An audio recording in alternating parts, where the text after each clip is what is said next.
أشهد أن لا إله إلا الله.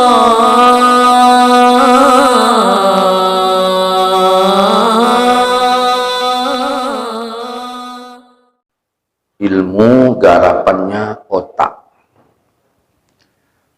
akal. Anak-anak tak wajib sholat karena belum berakal. Otaknya udah ada, akalnya belum. Makanya ada syaratnya baligh, berakal. Jadi ilmu garapannya otak, iman garapannya hati. Ya. Iman perlu ilmu apa enggak?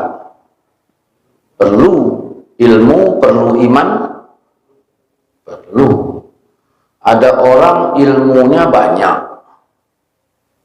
iman tak ada.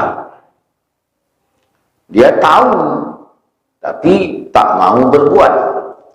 Ada orang imannya tinggi, ilmu tak ada, dia mau beribadah tapi tak pernah benar. Sediakan otak itu, harus memang diajak mikir. Sediakan otak itu. Nah, alam tempat operasinya otak. Makanya manusia yang berotak ini dia harus lepaskan dia kepada alam. Amalannya bagaimana? Perbandingan. Orang yang sesat itu adalah orang yang tidak mau membandingkan. Ya, maksudnya tak menggunakan otaknya. Ini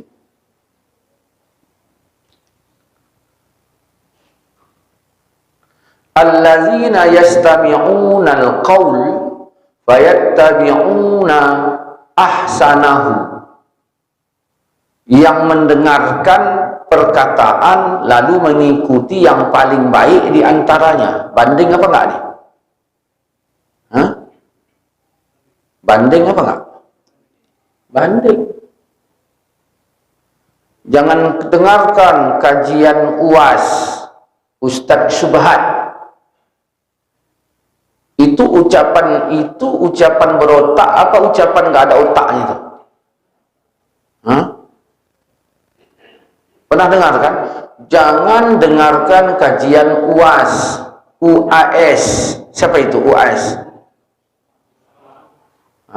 Karena itu Ustadz Subhat. Itu pernyataan berotak apa enggak itu? Enggak. Kalau kita ikuti ayat ini, mendengarkan perkataan lalu mengikuti apa yang paling baik di antaranya. Banding apa enggak itu? Banding. Terus apa ponisnya?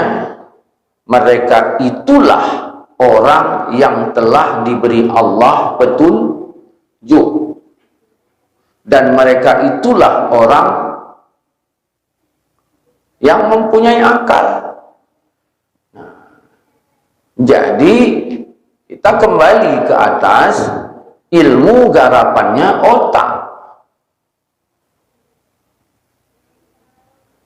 Alam tempat operasi otak, beroperasinya otak. Amalannya perbandingan. Jangan kau jadikan rumahmu sebagai kubur. Pernah dengar itu? Jangan kau jadikan rumahmu sebagai kubur. Kan gitu. Nah, jadi hendaklah dibaca surat Baqarah di rumah. Jangan kau jadikan rumahmu sebagai kubur.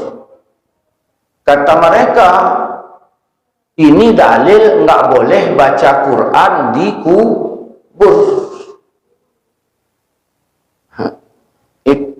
Pakai otak, itu berotak apa nggak itu?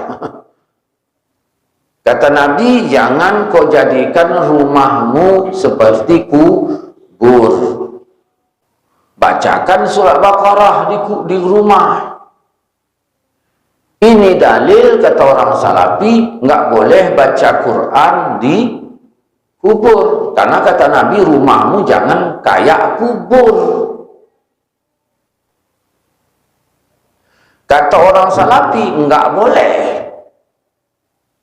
Kata saya, ya, di kubur, ya, sunyi bacaan Quran. Bukan tak boleh. Sunyi bacaan Quran. Kata saya sunyi. Kata orang Salafi tak boleh. Dalilnya, jangan jadikan rumahmu seperti kubur. Nah, kita kembali ke yang ini tadi. Ilmu garapannya apa? Otak. Tempat operasinya otak di mana? Nah, maka dia menerima perbandingan. Oke, kata saya di kubur sunyi bacaan Quran. Bukan tak boleh. Boleh. Tapi di kubur memang jarang orang baca Quran. Boleh, tapi jarang. Kata orang Salafi, tak boleh. Apa bedanya saya sama Salafi? Beda. Saya bilang boleh. Kata orang Salafi, tak boleh. Ilmu garapannya apa? Otak. Ini siapa yang berotak ini? Dan siapa yang tak ada otaknya? Kan gitu. Nah, oke. Di dalam kitab Riyadhus Shalihin, bab fadlil muslimin wal fuqara wal hamilin.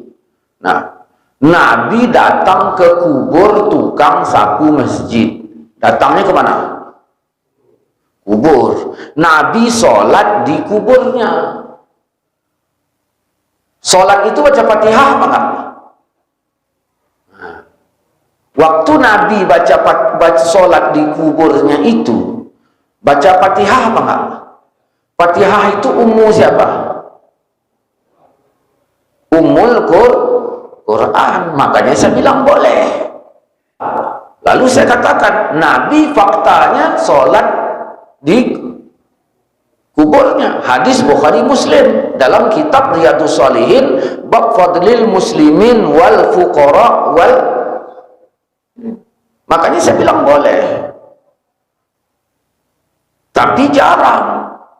Boleh. Jarang orang bikin. Saya bilang boleh. Kata Salafi tak boleh. Kalau tak boleh berarti Nabi salah. Nabi yang salah apa Salafi yang salah? Orang yang mendengarkan perkataan lalu mengikuti apa yang paling baik di antaranya. Mengikuti yang paling baik. Mereka itulah orang yang telah diberi petunjuk. Mereka itulah yang mempunyai akal. Kalau begitu, ini salah satu jawaban ihdinas siratal mustaqim. Tunjukkan kami jalan yang lurus. Kan gitu. Ihdinas siratal mustaqim. Tunjukkan kami jalan yang lurus. Yang mana yang lurus? Mendengarkan perkataan lalu mengikuti yang paling baik di antaranya. Mereka itulah yang diberi petunjuk. Mereka itu yang punya akal.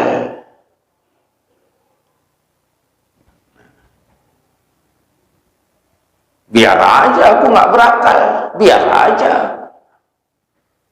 Wa yaj'alur rijsa 'alal ladzina la yaqilun.